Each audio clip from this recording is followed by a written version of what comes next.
remind ourselves where we are, what we're doing tonight, and where we go from here. We're making a lot of good progress, so that's never a bad thing. So, in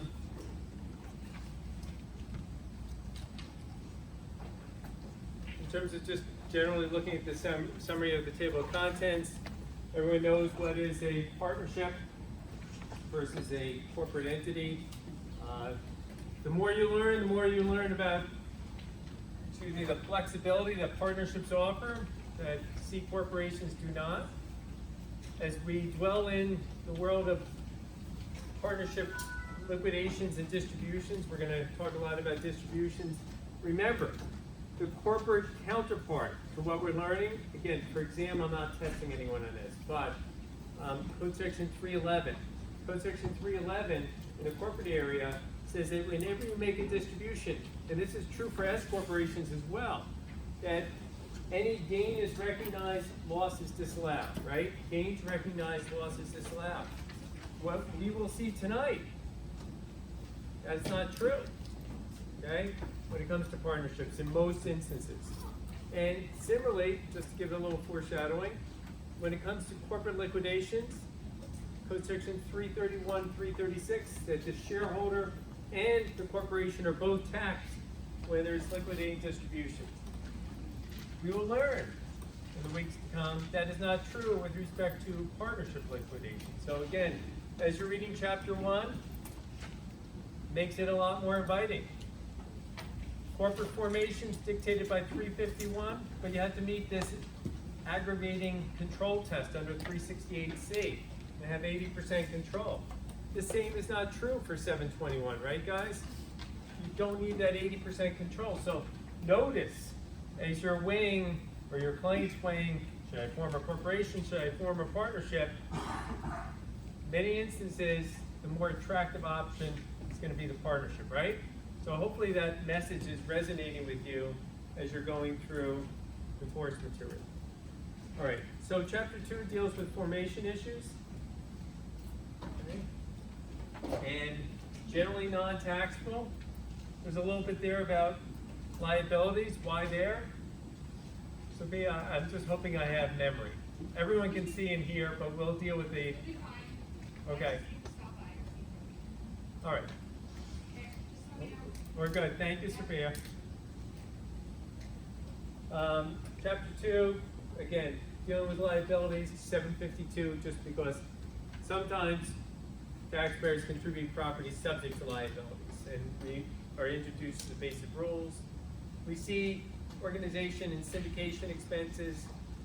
The analog there in the corporate area is Code Section 248, individual area 195. Here it's Code Section 709, right? Very similar to things you've seen in other tax courses. Generally, syndication expense is not deductible at all. Organizational expenses generally over 15 years. Operations of a partnership. Talked about generally basis rules. Partnership makes money even if there's no distribution, basis goes up. Distributions or losses, basis goes down. There's limitations on losses. I said there's 4 of them, not I said, the code says. 704D, limited to your outside basis.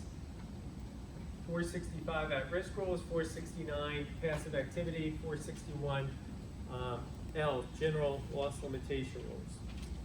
Okay. We talked about chapter 4, which was special to partnerships. And George, where are you? George knows. What do we need to have allocations? Substantial economic effect, right, George? Okay. And if we don't have substantial economic effect, you need a qualified income offset, right? So everyone saw chapter 4 and the flexibility that partnerships offer. Hint, hint, corporations don't offer that same flexibility, right? Chapter 5, just so that taxpayers don't go hog wild, Congress institutes some safeguards, plural, with respect to contributed property, 704E, partnership interest acquired by gift or purchase from a family member, and variations in partnership interest over the course of a year. I know a lot of people here had lots of fun with Chapter 6. Why not? Partnership liabilities. And we learned the difference in general between recourse and non-recourse liabilities. Non-recourse looks at profitability, generally. Recourse looks at, hey, if the world falls apart, what's going to happen? Where are the losses? Where are they going to be born? Compensating the service partner. Jackie's glad, right, Jackie, that we had this before the midterm. Jacqueline. And we learned generally, Jacqueline, profits, interest, taxable or not?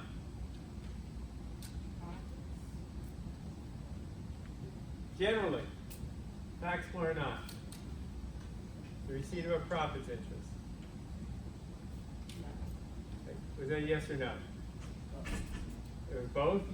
Can't have it both ways. Marty? No, profits interest. Say again? No, non-taxable. Or taxable. Is it taxable? Brian, would that be right? No, it's non-taxable. Generally not taxable. Not your day to go to Atlantic City. Okay? Generally not taxable because it's sort of taxing thin air, right? Maybe it will be profitable, maybe it won't, but it's premature, barring extenuating circumstances, right? There's some very, very limited circumstances where profits interest will be taxable, but generally it is not. Corey, by contrast, capital interest taxable or not? Yes, right? By contrast, I gave you a little hint there, right? Generally, capital interest is taxable, right? Because now, remember, capital accounts are supposed to mean something, right? And now someone has some skin in the game, and if they're paid as a service partner, Code Section 83 says they're subject to tax, right? All right, so we looked at, in general, some general concepts in Chapter 7. Remember, I'm looking, when you leave this course, guys, is to take some of the big picture items with you throughout your career, okay? Admittedly, some of the minutia is going to fade into oblivion, but if you can get the general concepts, hopefully you will be well served, right? We looked at property transactions between partners and partnerships, and you guys are used to this, where if you're paid as a non-partner, Code Section 707 applies, and generally sales and exchanges between partners, gains are recognized, but losses, right? Losses between related parties typically disallowed, right? And sometimes if you sell at a gain, you guys are used to this in Code Section 1239, instead of commanding a capital gain, you get saddled with ordinary income, right? So these are the kind of things that came up when we were talking about sales. Now, we had a discussion last class. We began a discussion of sales or exchanges of partnership interest, right? And I said, bear in mind that the entirety of Chapter 9 is bifurcated, right, into two parts. What are the consequences to the selling partner? What are the consequences to the buying partner?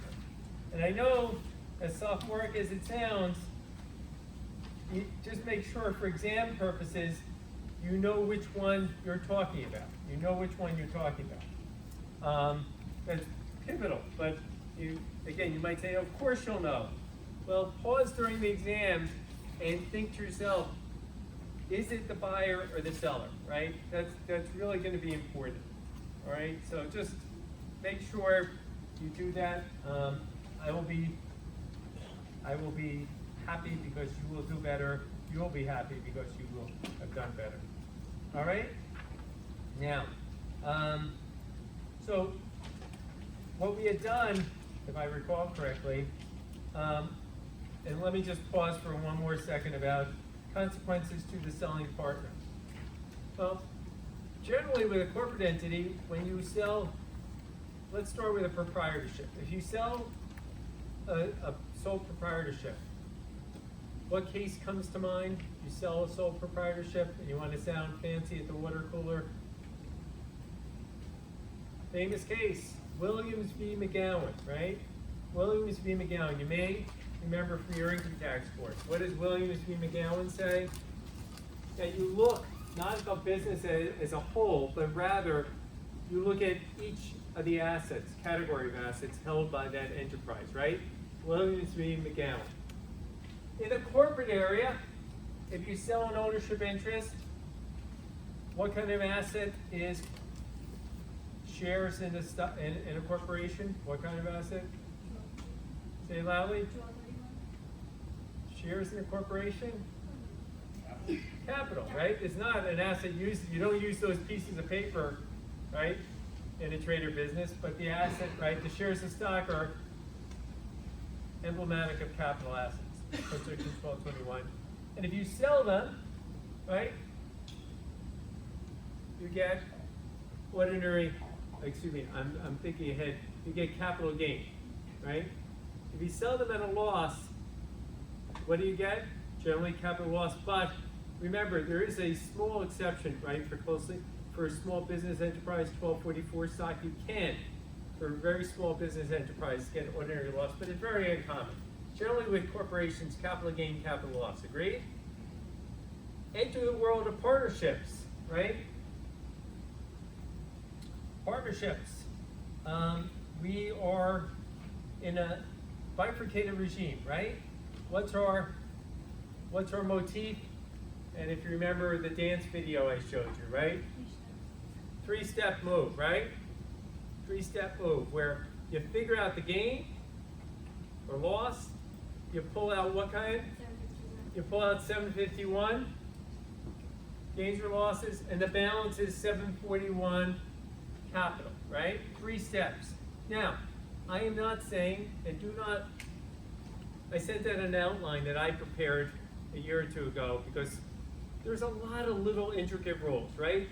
Enough to drive anyone in this room and any practitioner crazy. Fair? So, I just thought it would help me, but by extension help you. I would share this with you, but do not use this as a Bible. Use this maybe as a starting point, and feel free, it's in Word, so you copy it, and maybe you want to add some things, maybe you want to highlight some things, maybe you want to, toss it in the garbage can. I don't care, but I do want you to know it may prove useful, all right? So I'll leave it, if it proves useful, then I do care, and please use it. But I do think it's better to use it proactively, meaning make your own changes to it or highlight things that you think you might forget. Just turning pages are not going to be helpful. So again, if you haven't checked your email today, this should be on it. It just gives you a general idea of how to look at the effects to the buyer and seller.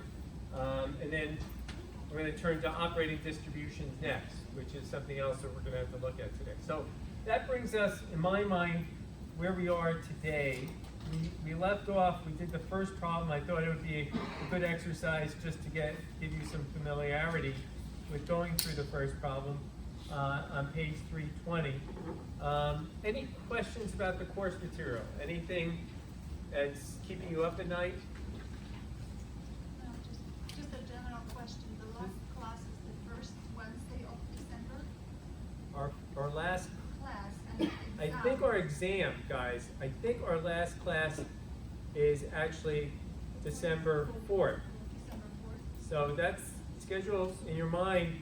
The good news is, and some people ask me, Trevor, who I think is, Trevor, are you with us here on WebEx? I didn't check, but Trevor said, do we have class the Wednesday before Thanksgiving? And the answer is no, because I think, you guys, how many people would be either on web? I don't want to take you away from your family. No one has class Wednesday night, all right? So that gives you a good break to study for this exam, all right?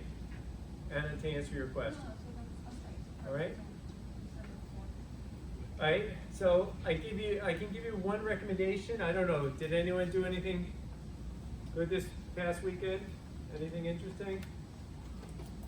No one? People over. People over? You drove to Canada, Tom. Well, Canada is a big country. Did you drive? Niagara, Ontario. Okay, okay. And I think I've told this class, where's the second largest waterfall? Right behind Niagara Falls? Where is it located? In North America, the second largest It's waterfall. not Bushkill, is it? Patterson, New Jersey, believe it or not. And you're like, what? What? Yeah. Oh no! And many of you, I'm sure, have driven along Route 80, right? Everyone, we're all from New Jersey, we all know Route 80.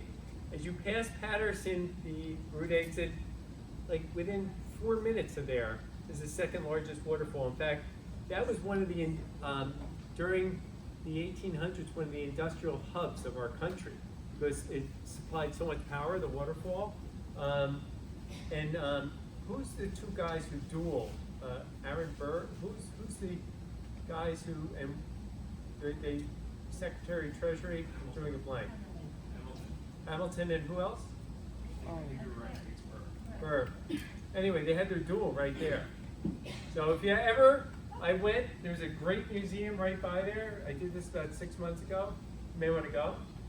Put that on your list.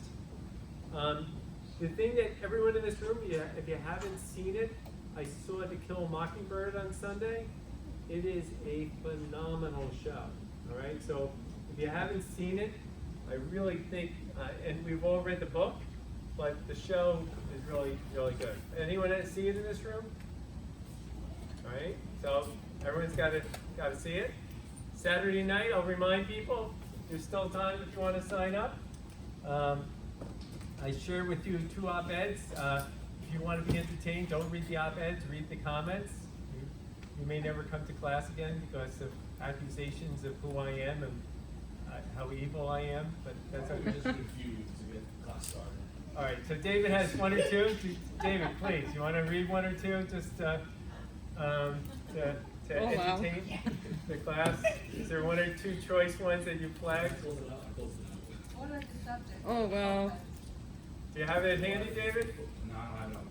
One comment I thought was hysterical. It said, I was reading to Kevin earlier today, I can't remember now. It was the one about your wealth tax. Yeah. It's a top comment, and he has 2 additional comments about it. And something about if these authors had it their way, we would.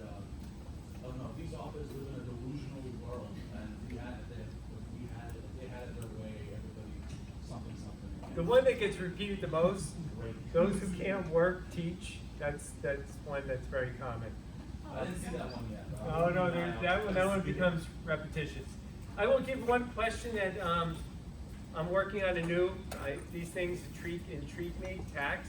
I think you guys get the message that I always find tax issues interesting ones. So I got into a discussion with someone about. I'm also, if you couldn't gather, a real fiscal conservative. Just you got to pay your way. So I'm always a proponent. Hey, if the Republicans want to cut taxes, you got to cut spending. And the Democrats, if you want to spend more, you really got to increase spending. Oh my God, this is funny. Go ahead, B. Don't say it. I'm sorry, it's not my words, it's here. I thought This Go was ahead. 6 days Just say it ago. loudly so the people on WebEx can hear. This was 6 days ago by Rick. And how did he escape the insane asylum? All right, there's many like that. So if you want to be entertained, there you go. In any event, here's the question that I will put out to you. If you have any good answers, this is the one new project I'm working on. So I got into a discussion about possibly because our deficit is now running $1 trillion a year, it might not be a bad idea to raise some taxes. And the retort from the other interlocutor was, okay, if you think it's such a good idea, why don't you just voluntarily pay more taxes? Meaning me. Why don't I just send in an extra $1,000? Because, okay? So I think most of us in this room, our gut reaction is, oh, that's silly. But to try to articulate the reason is not easy. So I've been spending 2 or 3 days, I know it sounds silly to spend 2 or 3 days, but coming out with a very coherent response to that. So if you want, guys, it's still a work in process, but if you said, that's an intriguing question, I'd be curious to see what you have to say, I'd be happy to share my thoughts, okay? So I'll leave it with that. And someday, soon, I hope to have it as an op-ed, and again, more comments will flow, all right? Any other questions? We're ready to get on to partnership tax. Okay. Let's pick up on page 320. Let's pick up on page, we went through page 320, we went through all the questions. Let's look at question 2. And those people on WebEx, if you have a question, let us know. I'm gonna try to get over to, I think I'm gonna try to get over, to here. Okay, let's go back to the facts in problem 1 just to remind ourselves. Partner A owns a 1/3 interest in ABC. A general partnership which manufactures and sells inventory. A, B, and C, the original partners, each made a contribution of $75,000, hence their outside basis is $75,000. All the income has been distributed as earned. As of January 1st, A sells his interest to D, and we're going to consider the tax consequences for A. And notice, if you reviewed the responses you had from question 1, there was a bifurcation between the inventory, which had appreciated by $15,000, and the accounts receivable, which had appreciated or had a 0 basis, right? Everyone see that? All right, good. So then, that's where we left off, and everyone has hopefully the good responses for question 1. Then it says, question 2, assume the same basic facts as in problem 1, except the ABC partnership is an accrual method partnership, so the accounts receivable have an adjusted basis of 45. A has an outside basis of 90. Notice, why would A's basis therefore be 90, guys? It's the accrual method, so we had to take that into income, so under code section 705, his income went up by 15,000. His outside basis went up by 15,000. And just so you know, so, I mean, you guys do it your own way. Most of you can't read, but I mean, literally in my book, I put down next to the accounts receivable, the adjusted basis 45, circled it in red, and the capital account, the adjusted basis day of 90, circled it in red. Just, you know, again, my attitude, guys, for you and for myself, be a proactive reader. Mark up your book. It's not worth that much even as a resale. And maybe your notes are going to be so good, people will pay you more than the normal purchase price because you have such good notes associated with whatever you write. All right? Now, A sells his interest to D January 1st. And notice the authors. They're using January 1st because if you recall from our last class, if they use March 1st, that's problem D, then you have to take into account the pro rata income up until that date, right? So that's why the authors they're using January 1st for a reason. So he sells his interest to D, and we have to figure out the answers. And I have to figure out, we're back to pen. Okay. So,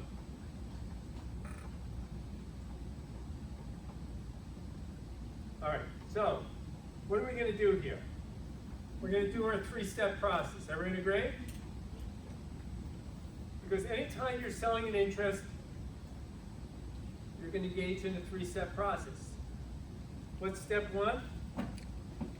Calculate gain loss. Okay, everyone have a number. Did everyone do step 1? Don't be passive. Get up and dance. You've heard that before, right? I'm sure your significant other at some point in your life said, get up and dance. Fine. And if he or she hasn't, he or she should.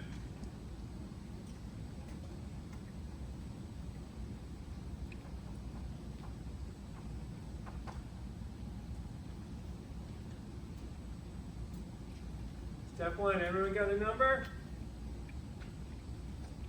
Ken, you got a number? I just think about the ordinary income. I didn't do that step by step. All right, I'm missing you. Remember, guys, don't overcomplicate. This is just code section 1001. What's the amount realized? What's the adjusted basis? 45. Well, what's the amount realized? How much is A getting? Or who's selling their interest? A sells his interest. What's his amount realized, guys? 135, right? What's his basis? 90. Guys, guess what? If you don't get this first step right, you've just fallen on your face on the dance floor.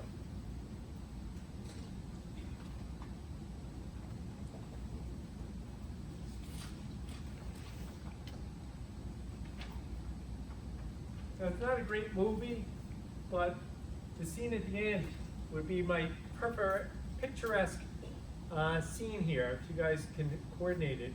Who saw the movie Friends with Benefits? Okay, and what's that called when they do the dance at the end with a flash mob, right? Oh, I love those. Okay, well, you want to watch the last scene Okay. in Friends with Benefits. Do you like that scene, Isabel? Yes, it's good. All right, closing time, right? Yeah, it's good. Closing time, all right? So, December 4th, Isabel, wouldn't it be nice if this whole class could do a flash dance, or is flash dance? Flash mob. Flash mob. After the exam? No, during the exam, and I'm talking metaphorically, that everyone is writing step 1, 2, and 3 and getting it right. That's my kind of flash Perfectly mob. coordinated. You will feel the mental energy, right? All right. So if you guys haven't seen the, and maybe Isabel, you can send it to me and I'll share with the class if they have it on YouTube, that scene. And we can all think December 4th as we're doing these problems together during the exam. You can get step 1, step 2, to step 3. But if you get step 1 wrong, you ain't going anywhere, right? Okay, you got that? Yeah. All right, what's step 2, guys? Ordinary income. What's the ordinary income here? What's the 751 income here? It's 5,000, right? Now, how did that get to be 5,000? Is, well, only the inventory right now is appreciated because the accounts receivable, the adjusted basis and fair market value, right? And if you look, the fair market value of the inventory and the accounts receivable, and accounts receivable is broadly defined to include the inventory. It's the fair market value is 135 of both. The adjusted basis, right, is 120. So that means we have 15,000 of 751 assets, and we get 1/3 of that, right? So there's $5,000 of 751. Again, how did we get it? We combine the inventory and accounts receivable, total 135. The adjusted basis of the inventory and accounts receivable is 120. Everyone see that? Because now the accounts receivable has been accrued into income. So you guys can handle the difficult math to figure out step 3. What's the 741 gain here? 40. All right.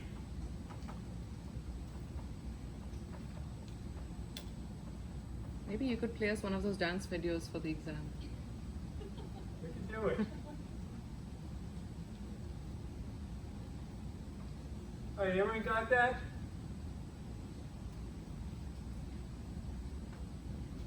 Everyone can handle it. Question B, what results in A above? If the partnership held the inventory as a capital asset, but A is a dealer in that type of property. Right? It's capital asset in the hands of the, it's a capital asset in the hands of the partnership, but it's an inventory asset in the hands of A. And if you look at code section 751D3, 751D3.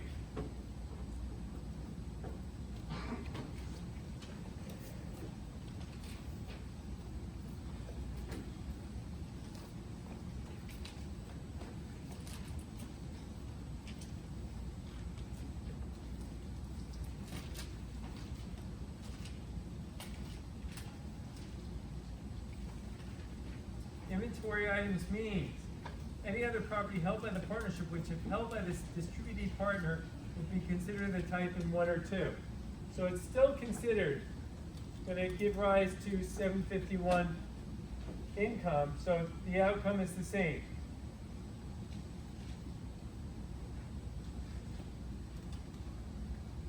Question C. What results in A above that the partnership owns no inventory, but has a 50% interest in another partnership whose only asset is inventory with a basis of 150 and fair market value of 180. I sort of gave it away. What did you say for B? The B is the same answer. Okay, same. Same as A.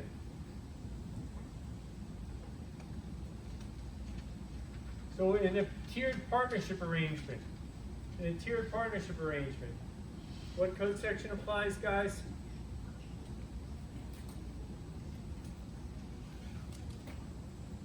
Say again? 751F, right? 751F, which says you just look through it, right? And if you just look through that partnership, right, the lower tier partnership becomes the assets of the upper tier partnership. So the upper tier would be deemed, surprise, surprise, to own inventory, fair market value of 90, adjusted basis of 75, and then does that just get us back to A? Yes, right? Everyone agree? The authors are just trying to illustrate that you can't circumvent these rules by setting up tiered partnership arrangements, right?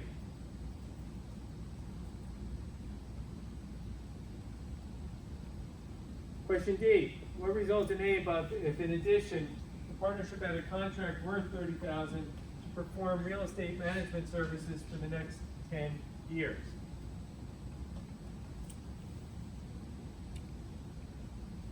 And the question is,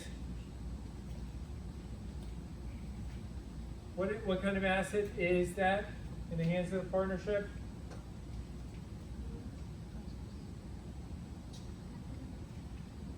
You guys remember, and again, I apologize. Go ahead. Just say it loudly. Same So answer. C is the same as A. And you guys remember our discussion of this, and again, my pronunciation is lame, but the Ledoux case, if I pronounce that correctly, with the dog track and services to be performed, it was considered an unrealized receivable, services performed or to be performed, unrealized receivable, okay? So in that particular instance, as an unrealized receivable, it is considered a 751 asset, right? So based on that, the case that we looked at last week, the Ledoux case, that the response to question 2D is that that 30,000 would sit on the partnership books with a zero basis, fair market value of 30, be treated as an unrealized receivable. So as such, taxpayer A, who's selling his interest, now his 751 assets would be 15,000, right? The inventory would give rise to 5, and this would 1/3 of this interest would be 10. So when you did your computation, we're not told enough information, but we would have $15,000 of 751 gain. All right, so your notes hopefully will be complete. Professor Solit, Yes. I found this awesome comment that you should respond to. It's a great counter argument to your argument. Go for it. So when a public company's stock price goes down, is the government going to provide them with a refund for the decrease in corporate wealth? Well, in my article, I said yes. You said yes. Ah, I did. I guess And people that's not a didn't. bad solution, because if the value goes down, now all of a sudden you supply the company hopefully with some liquidity to hopefully bolster it through these lean times. The article says that. Okay. All right. you may want to stop reading the comments because they're sort of like potato chips. Once you start reading, you can't stop. They okay? are. So. I couldn't pay attention to the questions because of this. Okay, you may want to close out of that. Close. Like I said, just like potato chips or breaking bottles and things like that, things we shouldn't do in life. Page 321. Capital gains look-through rule. Okay? Keep in mind, as we all know in this room, with respect to capital gains, what rates are they taxed? Well, we know there's the general rates that are 0, 10%, 15%, 20%. Those are the progressive rate structure of the capital gains. We also know that some capital gains, unrecaptured 1250 gain is taxed at what rate, guys? 25%, and collectible is taxable at 28%, right? Well, Code Section 741 suggests that this is a capital gain. But can you simply say, okay, we'll use the most favorable capital gains rate, and the answer is no. Got to look through, okay? So let's look through and see where it takes us.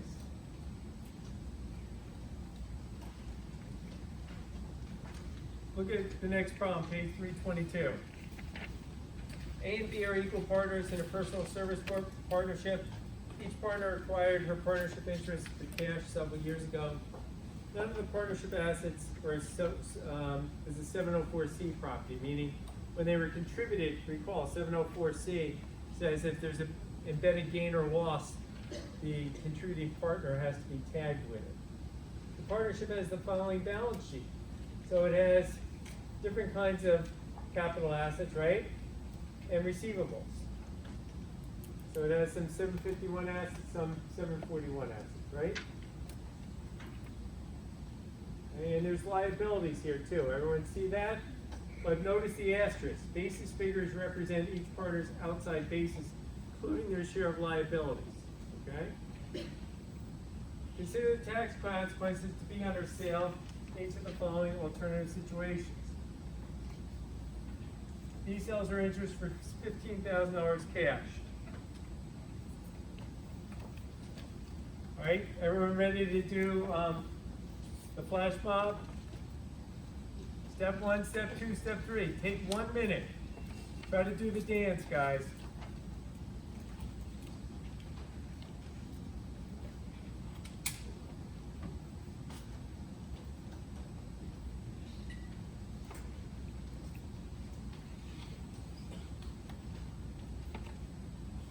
Those on WebEx, don't be passive.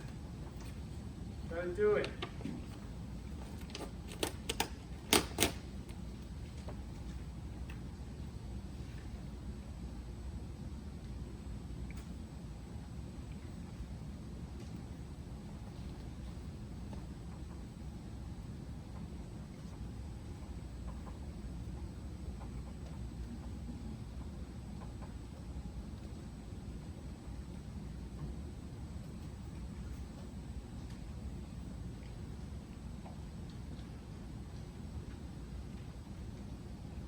Sonali, you want to take the first step?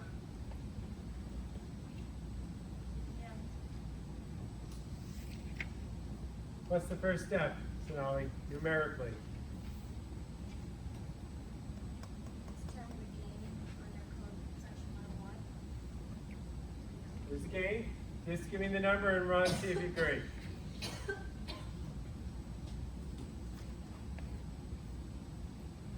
So your answer, Sonali, is? Let's see if we're going to get the flash mob right. 5,000. Hey, Ron, agree or disagree? 15 I'm sorry? minus, 5. All right, Anna?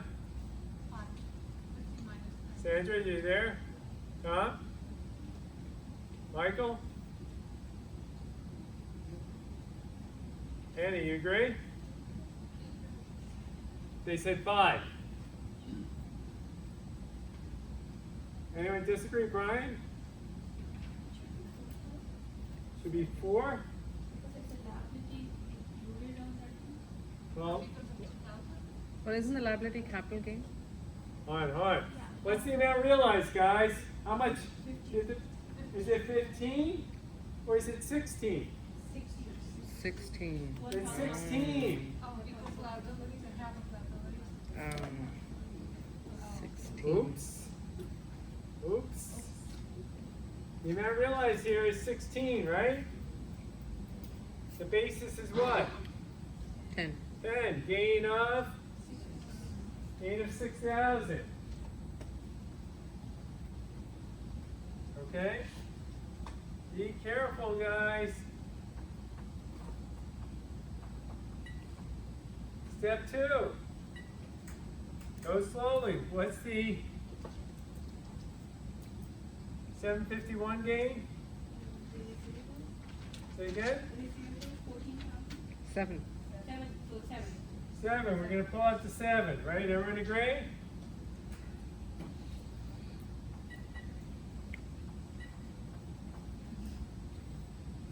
What's the 741 gain or loss, guys? 1,000. Loss.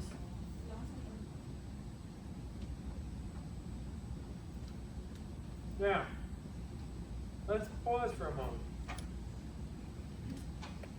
How do you want to categorize this? Now, the authors are pretty specific, by the way. Just so you know, if you look at the prior page, 321.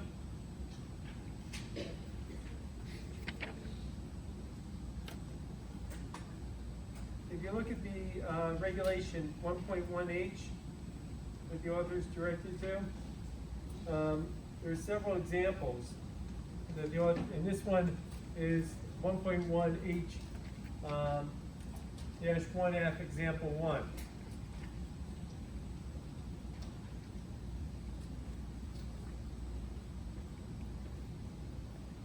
And what it says here, which should resonate with you, is yeah, the 741 is $1,000 loss, but you really have to bifurcate that into 1,000 collectible gain and 2,000, right, long-term capital loss.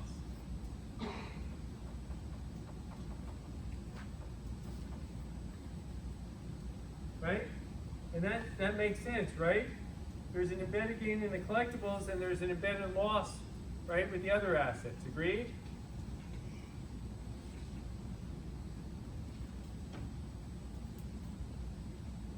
So that's your three-step process. Let's change the facts a little bit. Suppose B sells her interest for $16,000 cash, and under the partnership agreement, all gain from the sale of collectibles is allocated to B. Okay, so we're changing the facts.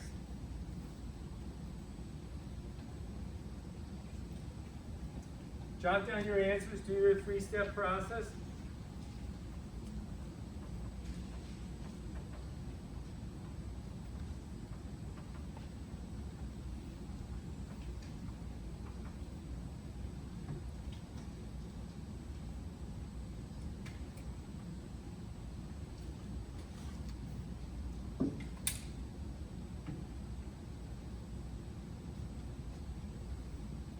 Right? So Sonali, given what you know now, what's the gain here? Step 1, Sonali?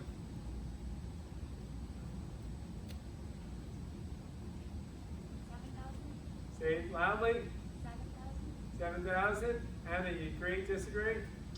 So 16 plus 117 minus, you're selling for 10? Yes, so 7,000. Ron, final word? Yeah, 7,000. Okay, just want to make sure everyone got that. 17, right? Minus 10. Right? What's our step 2? Pull out the 751 gain. We already know that.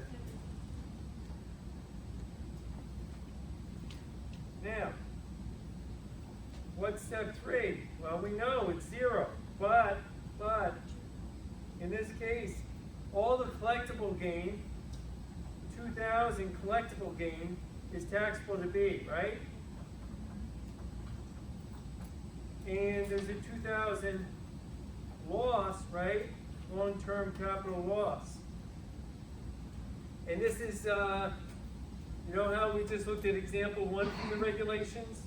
This is example 2. The authors were not original. 1.1H-1F, example 2. So even though you have a 741 gain, 0, you still would have to report collectibles of 2,000, capital loss of 2,000, and that may not net out because the collectibles are taxable at a higher rate.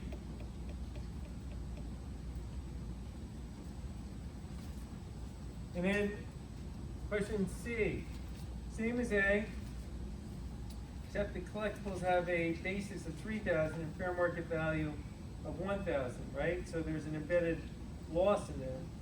The other capital asset has a basis of 4 and fair market value of 4. So there's no gain or loss there. Okay? So in this question, back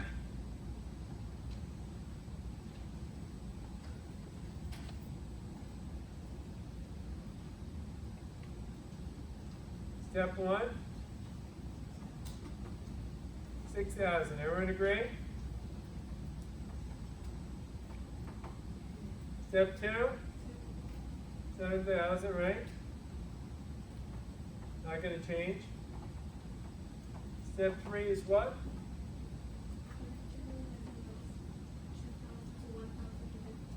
So it's a 1,000 loss, right? Because we know we got a net. Now, what do the regulations say?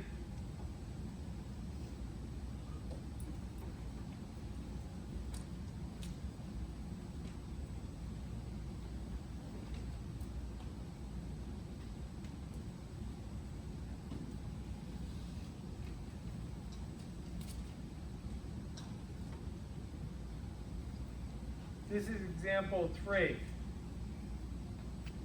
This is example 3 from the regulatory site.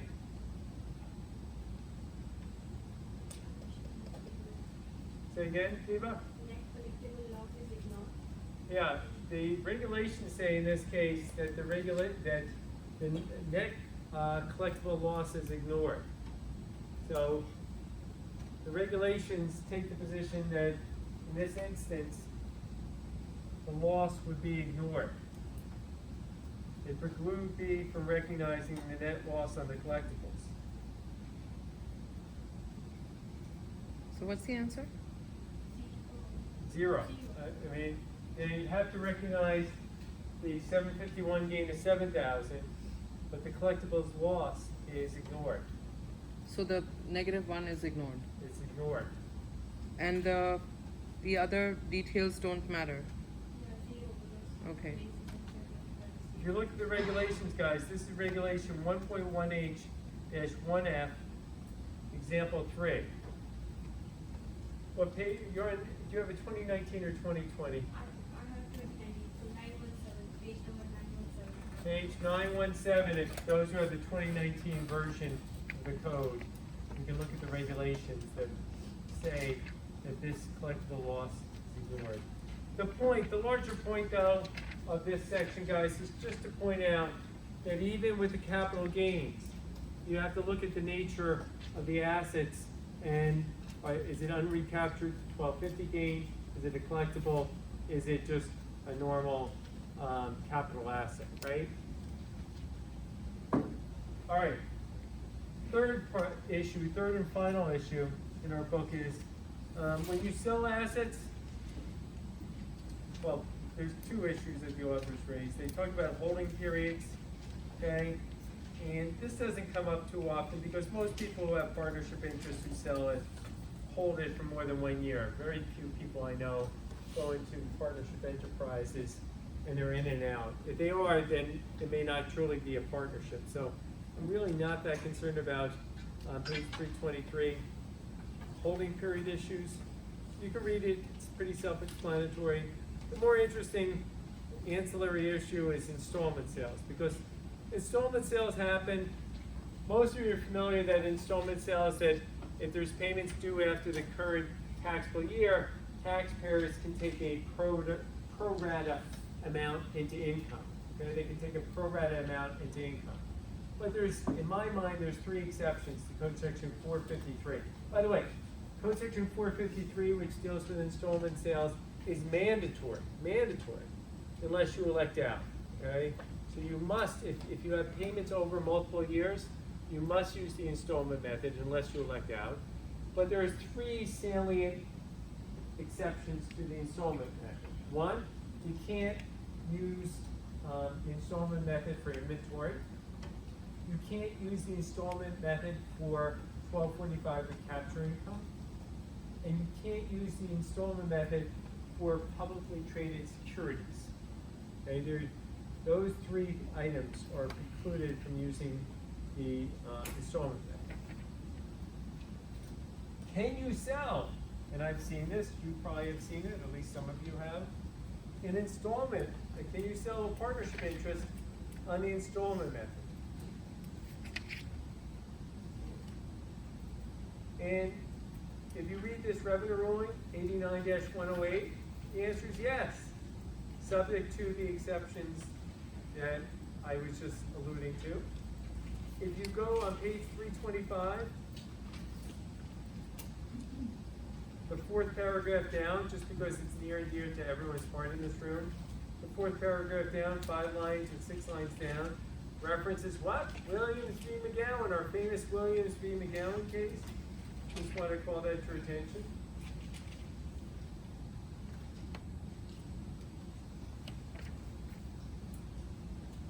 And ultimately,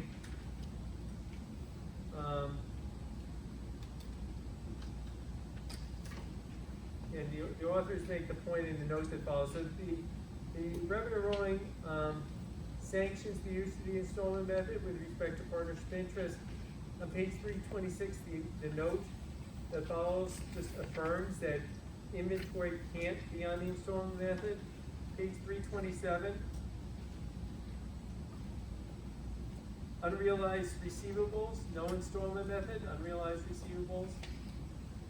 And on page 327, the last paragraph talks about publicly traded securities, no installment method. So the authors give us a very simple problem on page 327. Operates a hotel as a balance sheet, disregarding 483 and 1274. What are the tax consequences to A? He sells his interest for $150,000, right? Which makes sense, right? That's the fair market value of his interest, and he's selling it over 3 years. And he's not electing out of the installment method. So, guys, take 2 minutes, do your 3-step move, and then figure out when, given your 3 steps, when do these things need to be reported? So go through the 3 steps. Those on WebEx, I see someone has a question. I think they have a question. I'm not sure if anyone has a question, but anyway, folks on WebEx, if you can give this a shot at home, that'd be great.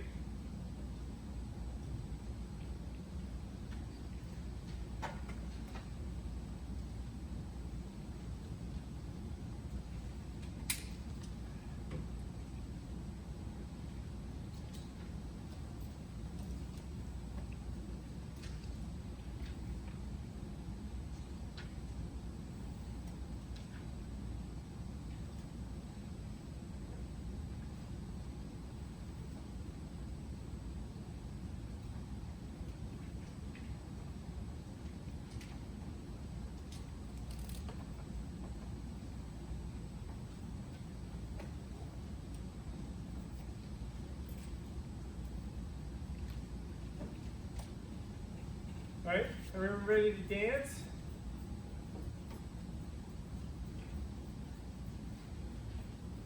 Step 1. Goose rock. Want to take my hand? All right, what was that? 1 more second.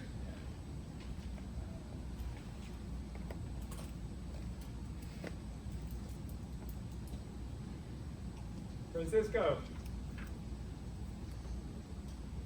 Just say it loudly. 112 to Kuzwa. You have that? Shannon?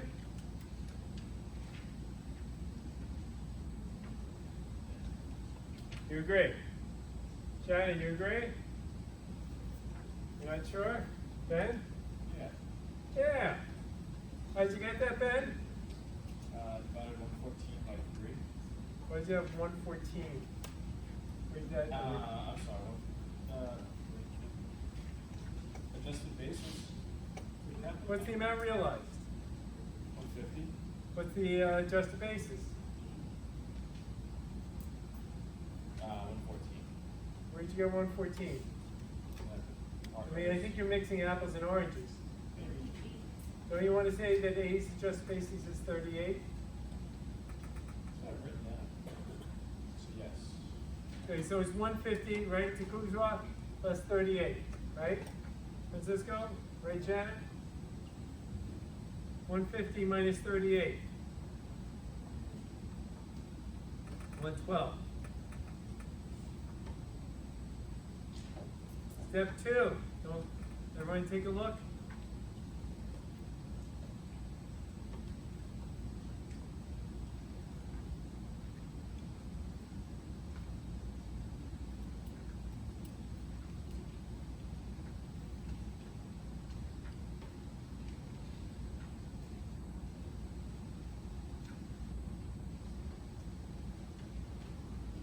All right.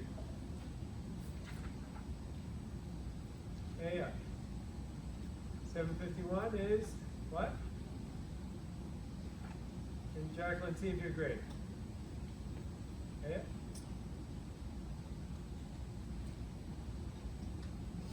You have an answer or not? Jacqueline? Say again?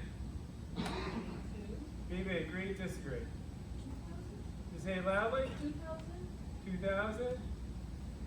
And Chisholm, agree or disagree? Agree what? I have two different answers.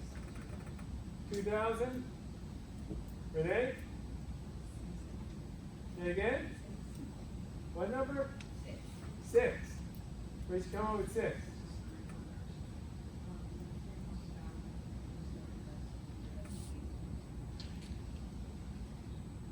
What's the fair market value of the inventory? What's the basis? But isn't that allocable to 3 different partners, so wouldn't it be 2? Don't do that on an exam. Right? Don't we all want to have a good New Year's, guys? I want to have a good one, you want to have a good one, right? Renee said you don't want to do that on the exam. I don't want you to do that on the exam. But guys, isn't 1245 considered Ordinary. inventory? Yeah. So therefore, isn't, as being mentioned here, isn't the 751 assets 22? The 20 plus the 2? So isn't 751 here 22? Can the 22 be on the installment method, guys? That has to be recognized immediately, right? You cannot, under the revenue ruling 89-108, coupled with code section 453I, all that has to be reported in the year of sales. That's 22,000 of ordinary income, right? The year of sale. All right? What's step 3? So because it's ordinary, it has to be. Not because it's ordinary, but because it's inventory, and 1245 never can be put on the installment method. Danielle? What's 741 here? How much? The math is not hard here.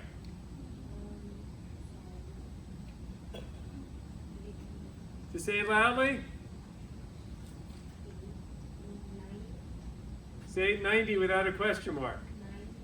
90. Can that be on the installment method, Danielle? Yes. There's a new country song by Blake Sheldon called Hell Right. There you go, Hell Right. 90,000, right? Can be on the installment method, 30,000 each year, right? Anna, what's the problem? I'm sorry, what was your question? I apologize. The 741 gain is 90, and it can be held right, reported over 3 years. So the 22 also we have to report for year. Although what? 22,000 Is reported this year. only this year. The 22,751 must be reported this year. Goes on WebEx. You got that? I'm greeted with silence from those on WebEx. I'm assuming you guys have this. This is 90,000. Daniil says so. But it's over 3 years, so we report 30,000 in capital gains each year.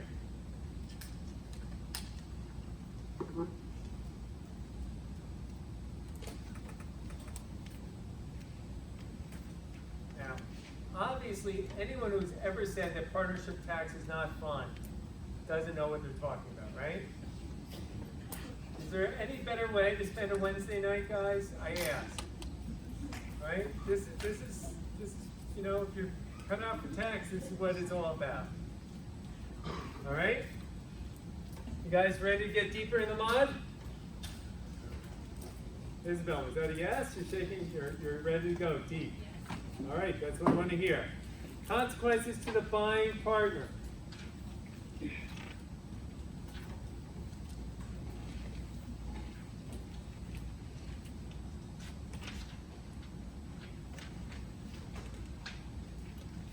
Consequences to the buying partner. All right. Look, the buying partner, on one hand, we could have a very simple night. If this were dealing with corporations and you bought a share of stock, when you buy a share of stock, what's your basis in the stock? Cost, code section 1012. And when you buy a share of stock, say in Google, or a closely held business, it doesn't have to be, you know, where there's 1 million shares outstanding, a closely held business. And the corporation owns many assets, right?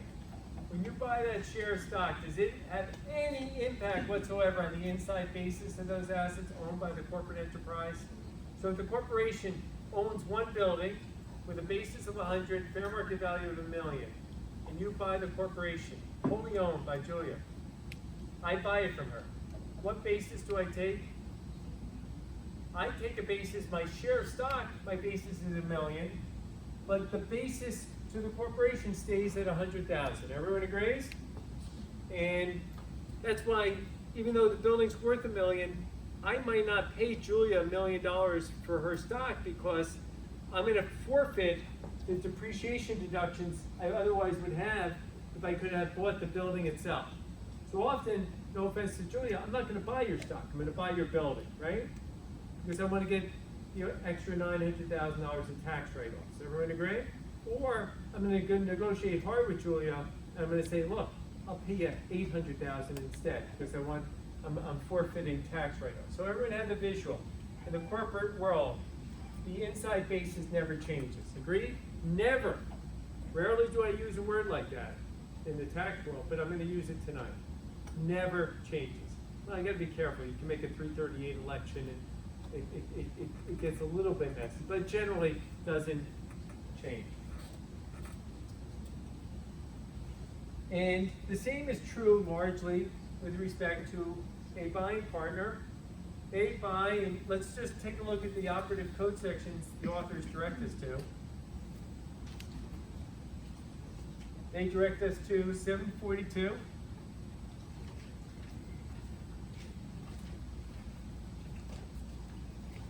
Basis of transferee partner's interests.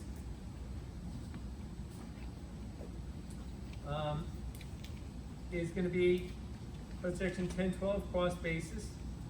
Look at code section 743.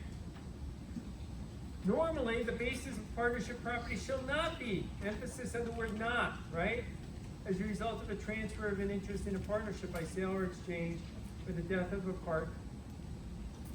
Okay, so generally, there is no change. Everyone got that? And how many of you do partnership tax returns here? Anyone? So Brian, you do, and Tom, and there's a few, Anna, you do? So let me just ask, I didn't canvass, so I'm doing this unrehearsed, so maybe I'm gonna put my foot in my mouth. Brian, what percentage of your clients, they, just give us a general number, pull it out of the sky, have a 754 election? Not too many, probably. Percentage-wise? 10%. 10%, Anna, your world? Election that they make, very rarely, Very- unless there's mandatory adjustment. Mandatory, but who voluntarily makes? 10% too? Tom? Like 1%. 1%. Tom? 10%? Anyone else have a different, those who deal with partnerships? Right. The point I want to make, it's not a regular event for 754 elections, but what they permit the buying partner to do is to change the inside basis of the assets of the partnership for themselves. This doesn't extend to the other partners. All right? So they will, because when you buy a partnership, remember it has a foot in this world as an aggregate entity and it has a foot in the world as a conduit entity, completely look through. And when you buy an interest in a partnership, Congress is giving you the opportunity to switch feet. And that if you want, it's as if you bought your percentage in that particular asset. And we're gonna see, if I'm not being articulate, I first of all apologize, but second of all, say, you're gonna see how this operates. It makes the world, the point I was making before, it makes your life as a practitioner harder, it makes your life as a student harder, but you've gotta be aware of a 754 election. So when you leave this classroom in December, it's one of those things you have to take with you for life. What is a 754 election? It changes the inside basis of the partnership asset. By how much? It's called the 743B adjustment. Code section 743B adjustment. It's going to be the difference between what you paid for it and the previously taxed capital. Okay, this is spelled out, effect on buyer. I point out in my little outline that first of all, the outside basis is the purchase price plus any liabilities. The inside basis is generally unchanged, what I just read, the general rule. If a 754 election is in effect, if what you buy is greater than the inside basis, if your outside basis is greater than the inside basis, there's a positive adjustment, and sometimes there is a so-called negative adjustment, which, as Anna points out, sometimes it's mandatory. We will have to figure out what is this 743B adjustment. What is going to be this adjustment? And it's generally going to be equal to the partner's outside basis and her share of the inside basis, but the inside basis is what's, the better term of art is previously taxed capital. And we're going to see this in action in a few minutes. So once again, guys, there's going to be some dance moves here, because we have to first figure out what the 743, is there a 754 election? If there is, we got to make a 743B adjustment. There's a 743B adjustment. We got to apply code section 755 to actually adjust the basis between and among the assets.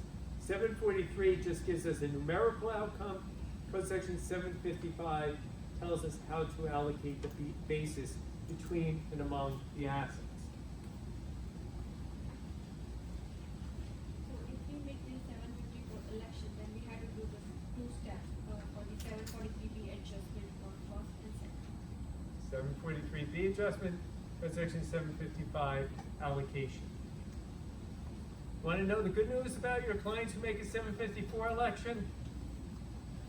you rightfully can charge more because there's a lot more work. Ramon's saying yes, right, Ramon? Okay, so warn your clients. By the way, 754 can be a good thing and a bad thing. It's not always a good thing because it can result in a reduction of a partner's basis. And once you make the election, it's very hard to shed that election. So it's not like, oh, we'll elect it this year and next year we'll elect out. And the following year we'll elect in, and you can't just cherry pick which year. So once you have it, you're pretty much stuck with it. So it may be beneficial this year to make the election, but next year it may not be so beneficial. So be forewarned. And it applies not only on purchases, it can apply on distributions that we'll see. There's a so-called 734B adjustment. So it applies in two different contexts, guys. It applies in the context of the purchase. It also applies with respect to distribution. So just bear that in mind. 754 can come up in strange ways. And if a client is gung-ho telling you, yeah, let's make the election, as Ramon would say, you got to educate your client and you got to tell them that this is their choice, but your fees are going to be higher because it's more complicated, okay? And that's fair. Ramon. Same election with somebody inherits partnership interest. Fine. Ramon, just articulate that different. Is this the same as what? When somebody inherits. When someone inherits, okay, Code Section 1014, right? They take a partnership basis equal to fair market value. Agreed? Generally, in the absence of a 754 election, it does not change the inside basis. Agreed? In other words, it only changes the basis the decedent had in the partnership interest, the outside basis. But a 754 election can cause the inside basis to go up if there is a 754 election in place. Think about that, Ramon. We'll go through some problems and we'll hone in on that. Right? Again, guys, for whatever it's worth, consider looking at my outline. Again, you're at liberty to toss it. I use it, don't use it, but be proactive. Maybe you want to put your own stamp and nuances of what you think is worthy calling things to your attention. All right, so consequences to the buying partner, generally, no big deal, meaning in 90% of partnerships, someone buys a partnership interest, they get a basis equal to cost, and nothing happens with the inside basis, right? Everyone agree? So 90%, but you know what? People don't just pay you for your expertise for 90% of the time. You got to know about the other 10%, and you got to at least tell your client, because if you don't tell your client about the opportunity to use the 754 election, they rightfully can get very mad at you. And if you don't tell them in writing, and they subsequently learn they could have made a 754 election and it would have saved them money, guess what? They're going to come after you and say, hey, you should have told me I could have saved X dollars in taxes. So better to tell them that it's available and let them say no, and then to find out on their own, and then you've got real issues. All right? All right, so what the authors do is they talk in general about what happens when someone buys a partnership interest, spelled out on page 328, 329. On page 330, like Anna was alluding to, sometimes there's a mandatory inside basis adjustment if the partnership has a lot of losses, potential embedded losses, 250,000 or more, or I should say exceeds 250,000 if the basis of the property exceeds the fair market value by 250.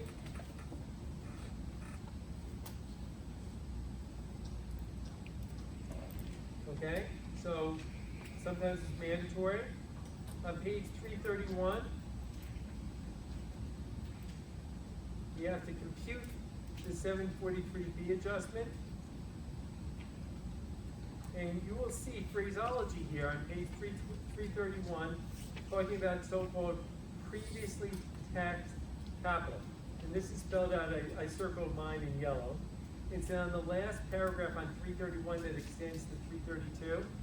Talks about what is previously taxed capital. And if you look at the top of page 332, it's generally equal to the cash the transferee would have received on a liquidation following the hypothetical transaction, increased, it's kind of strange, hear this, increased by the amount of tax loss and decreased by the amount of tax gain. I'll repeat, the previously taxed capital is right spelled out. Cash you have received on a hypothetical liquidation, increased by tax loss, decreased by tax gain. Okay? And if your head's kind of spinning, saying, I'm not sure what the heck that can mean in practice, fear not, we're going to see several examples of this, okay? And Viva will be happy because the second step, spelled out on page 333, is once you figure out what the adjustment is, you have to allocate that adjustment between and among the assets. And not surprisingly, once again in life, we've got to allocate it between capital assets and non-capital assets. And I'll just spell out, as the authors do, the last sentence in that paragraph on page 333, the long paragraph. Once again, keep in mind that the adjustment to each item of property within a class is designed to produce the equivalent of a cost basis for the transferee partner vis-a-vis the 743B adjustment. And I'm going to translate that. The objective here is to give the buying partner what the buying partner's basis would have been had they just purchased the asset outside the partnership context, right? Right, so you guys can read the example the authors go through on page 333, 334, and on page 335, they talk about the 743B adjustment, and just keep in mind that this is not something that impacts the other partners. It only, emphasis on the word only affects the buying, the purchasing partner. It does not affect the non-purchasing partners. It does not affect the non-purchasing partners. And on page 335, if you look at the effect of the 743B adjustment, the last sentence says, the amount of the adjustment is treated as being attributable to a newly purchased asset for depreciation or amortization purposes. So this special adjustment, so suppose that you get a 743B adjustment for a building. I'm making up a number, and the adjustment is $100,000. That's as if the partner just placed into service a $100,000 building, depreciable if it's a commercial building, over 39 years. All right, so again, these adjustments are personal to the buying partner, and they're treated as if it were a newly acquired asset.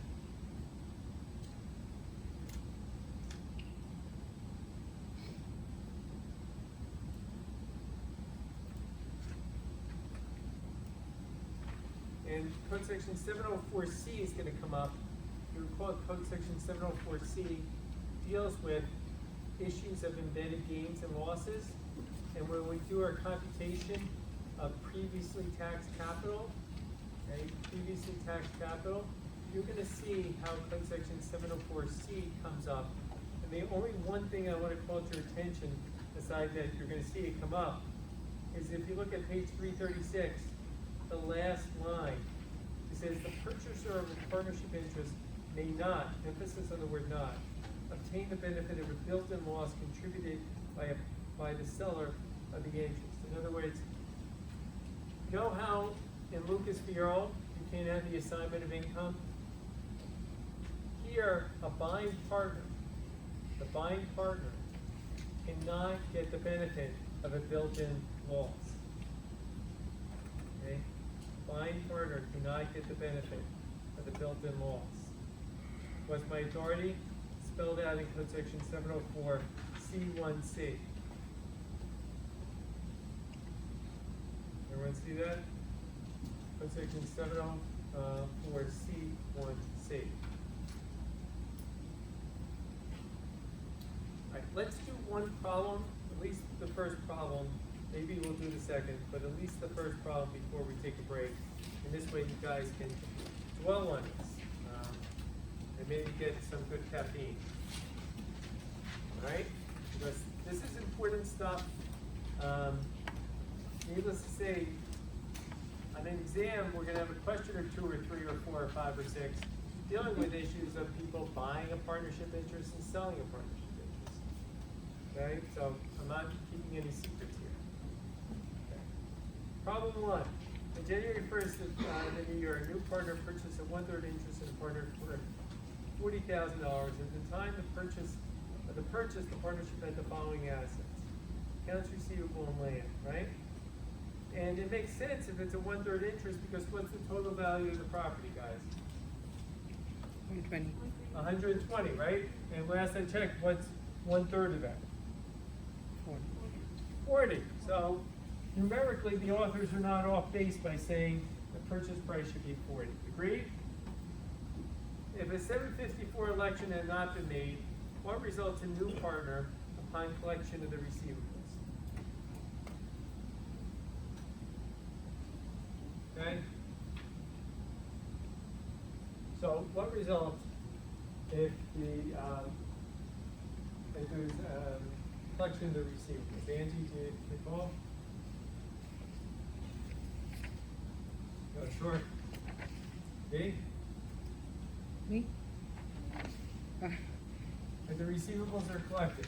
I can't even recall what the 754 election is. Well, there's no 754 election here, so it's a general rule, right, EK? Oh, okay, what result? Upon collection. Well, Ordinary- EK, hold your question, and then you'll see if you agree, B, with EK. Just say loudly. Recognized gain of $10,000. Okay, the partnership would recognize 30,000, but the new partner would be taxed on 10, right? Because the inside basis is not changed. Everyone agree? Okay. When new partner comes in, if there's no 754 election, he would be taxed on $10,000 of receivables. What happens to his outside basis? Goes up or down? Up, right? Code section what? 705, right?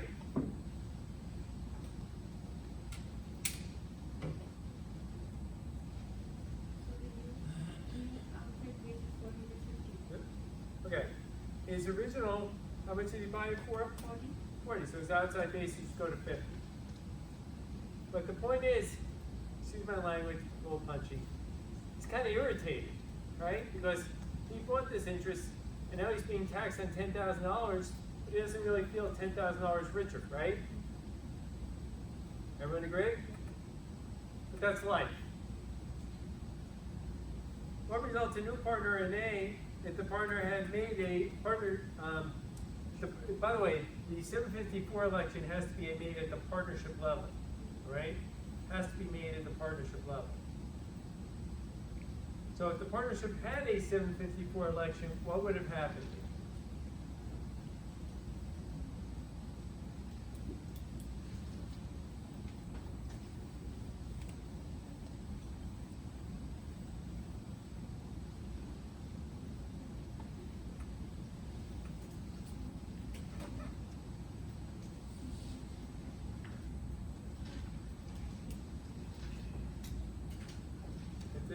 Now, if there was a 754 election, there would be a 743B adjustment. Everyone agree?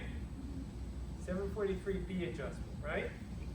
And the 743B adjustment is the difference between the person's outside basis and the previously taxed capital, okay? So for this answer, B, the 743B adjustment is equal to what? The outside basis. How much is the outside basis here? 50. Where'd you get 50? 40. So 40. it mentioned under A. Right, before he is taxed. Yeah, before he's taxed on So it. yeah, it's 40. Okay? So it's 40,000 less the previously taxed capital minus PTC, previously taxed capital. Okay? Which is all 40? Now, say again. Which is all 40? Let me just go through this for everyone, and then let's see if you're nailed it. Now, previously taxed capital, guys, is how much cash would he receive if this partnership were liquidated? How much cash? 40. 40, right? Is there any loss? Because we would add any losses. There's 0 losses. And then we have to subtract by his share of the gains. How much gain does he have? Potentially? Nothing. No, the accounts receivable is 10, the land is 10, so it's minus 20. This is the PTC, previously taxed capital, right, is 20.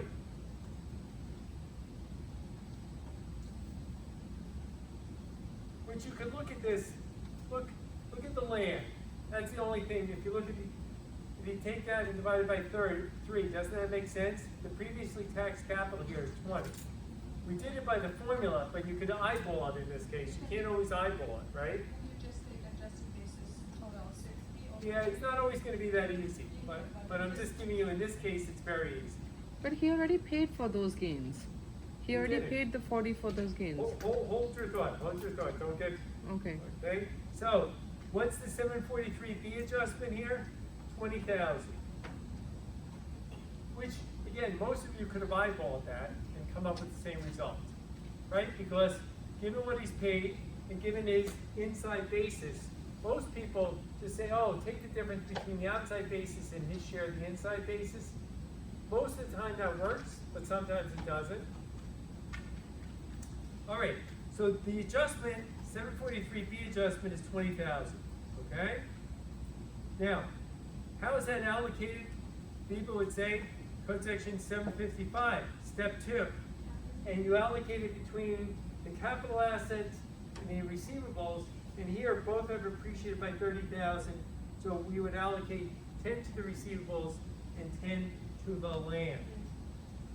So the receivables here would get a basis of 10, and when they were collected, this partner, new partner, would have 0 income, right? B? See that again?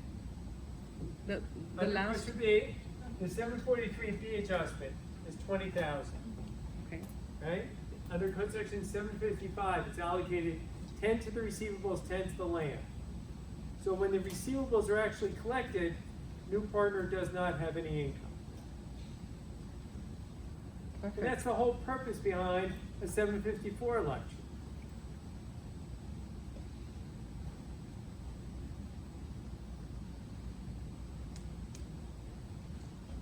Now the next questions are just a series of straightforward. Who makes the 754 election and how much, who makes the election, guys? Partnership. Partnership, okay? This is under the regulations of 754-1B. 754-1B. The partnership makes the election, and it has to be on a timely filed Form 1065. Will new partners purchased in 754 election have any immediate impact on the remaining old partners? Did I skip D?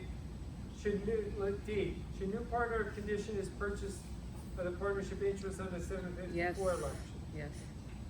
Yes, with the caveat the other partners may say, you know what?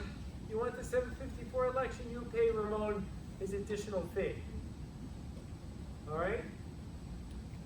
My point is, you got to be ready. If you want the election, not everyone's going to say sure, because it can be expensive. Question E. Will new partners purchase have any immediate impact on the other partners, guys? No. Will have no immediate impact. Be forewarned though, distributions can give rise to a 734B adjustment. Okay, so again, 754 elections apply in the context of sales, they apply in the context of distributions. Question F. Will the 743B basis adjustment affect new partner in other situations other than the collection of partnership income and sales? And the answer, as I just said, it will affect in distributions, and also, I should add, as I pointed out to you before, it will affect depreciation deductions, right? It will affect their depreciation because it's treated as a new asset, right, to the new partner. 754 should be the default. It makes life very complicated, V. I don't know if you want it as a default. Question G. At the end of year 3, the partnership had earnings, all which have been distributed, and continue to hold identical accounts receivable land, each of which had the same basis and fair market value. Assuming no 754 election or result to new partner, if, before the receivables are collected, he sells his partnership interest to buyer for $40,000. So just, let's do our 3-step process. Now he's the buyer, he's the seller. Okay? He's the seller. So take a minute, and in this question, do your step 1, 2, and 3, guys.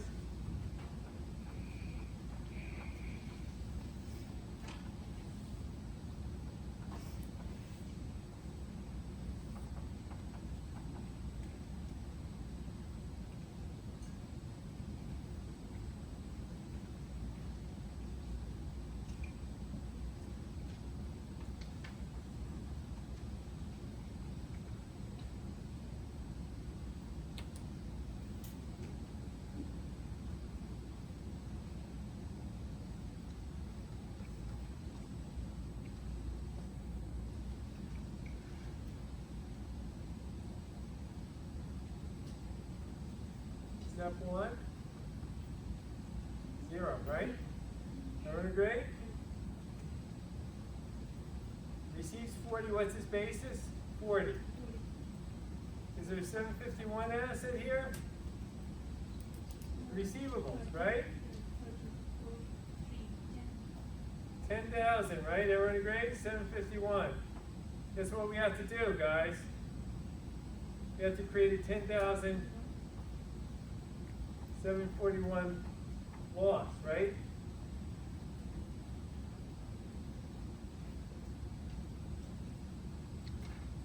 So he pays ordinary on the 10K gain, and he gets capital on the loss? Not fair. I'm just telling you, it doesn't work out nicely in the absence of the 754 election. All right? Gets kind of ugly. What would result if the partnership had a 754 election?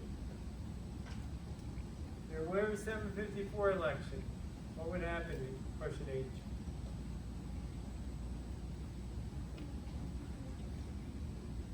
Would there be any 751 gain, guys? No. So it would just be 0, 0, 0.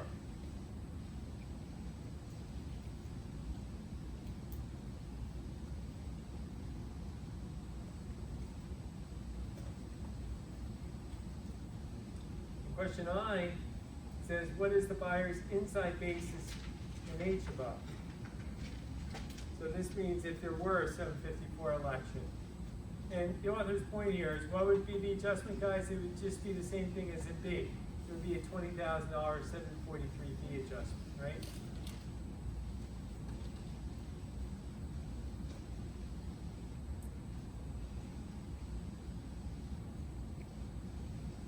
Question J. Partnership properly maintained capital accounts. And the selling partner's capital account prior to the sale was $20,000. What is new partner's capital account upon purchase of his 1/3 interest for $40,000? The 754 election is in effect or not in effect. In other words, the authors are driving at the 754 elections have any bearing on your capital accounts? And the answer is no effect, right, EK? There's no effect. 754 election has no effect on capital accounts. And you can look at the regulatory site that the author is directed to. or they don't direct you to, but I can direct you to. If you look, 704-1B2, 4 little I, M1 and M2. I'll repeat. Regulation 704-1B2, 4 little i's, M1 and M2. No capital account adjustment, and you can also get affirmation at that point. Code section, or excuse me, regulation 743-1J2. I'll repeat, 743-1J2.